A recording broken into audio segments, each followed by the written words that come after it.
Hello everyone! We're back with another speed paint. This time I'll be talking about a quite popular fanfiction called The Apple Sleep Experiment, first created by Magpie Pony in 2020. And speaking of Magpie Pony, her and The Lost Narrator just finished their sequel to it called Another Apple Sleep Experiment, which happens 7 years after the events of the first fanfiction. So, why is this information important to you? Well, I happen to play a role in this spin-off series and wanted to share my experience from it. So, Magpie Pony reached out to me around August, and since they had already found people for episode 1, I was asked for a spot in episode 2. And just for context, there are 4 episodes in total, 4 being the finale. This made me very excited and inspired. Not only was it exciting, but it was also different from the things I would normally draw then, which were audio drama episodes. And if you've seen any of the MLP audio dramas, go check out mine. Then you know, as an artist working on audio drama episodes, you're drawing multiple different drawings for each scene. But with this project, you only drew one fully detailed drawing, so I got to work right away. And this is how it turned out. Then came episode 3, or part 3. So then came this gem of a drawing. Get it? Because rarity and gems, no.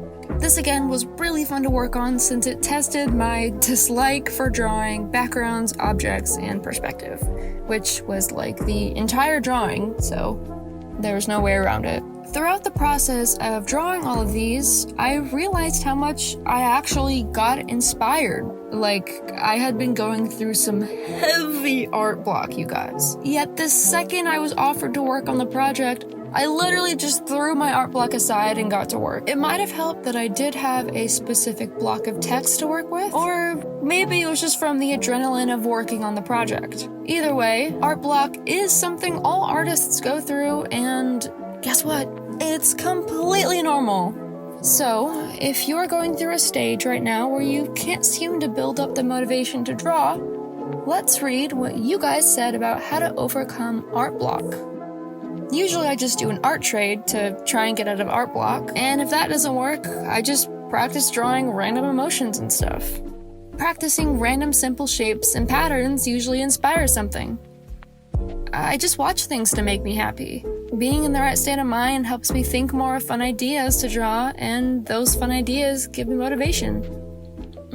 Listening to music and being alone. If I listen to music, the lyrics seem to come to life. I like being alone because then nobody can break my focus. I feel that one. I draw furries. Yeah, it's fun. And it helps me out of my art block. I draw little dots on my paper randomly, connect them, and then add more details and make it into something.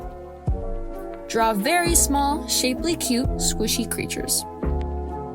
Trying to find a new show to draw fan art of. I randomly draw shapes or start doing math. I always end up fixing art block when I do math. Lucky? Depends on things.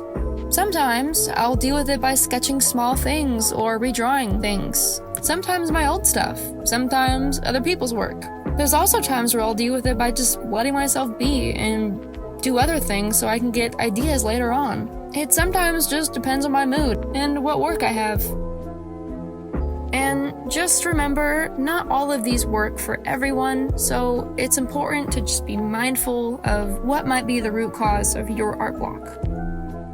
I actually found this out recently, but there's a lot of different types of burnout, which I did not know of. Go outside, touch some grass, draw things you see, and just start simple. Don't try to make what you're drawing complicated, and definitely don't start shaming yourself for not getting it right on the first try. We're artists, not perfectionists.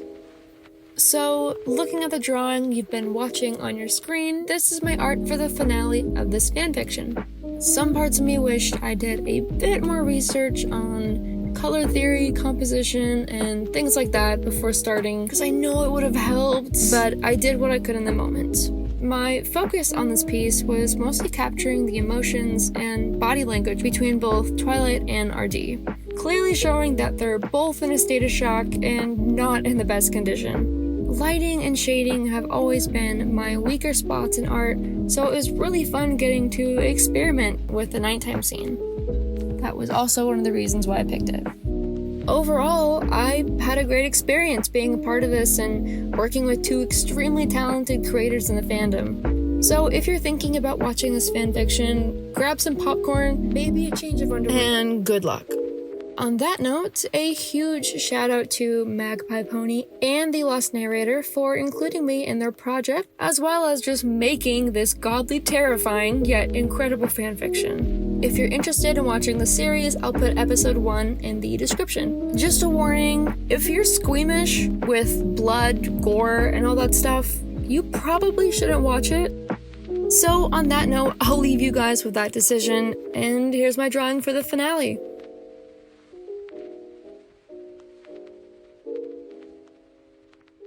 And I will see you guys in the next video.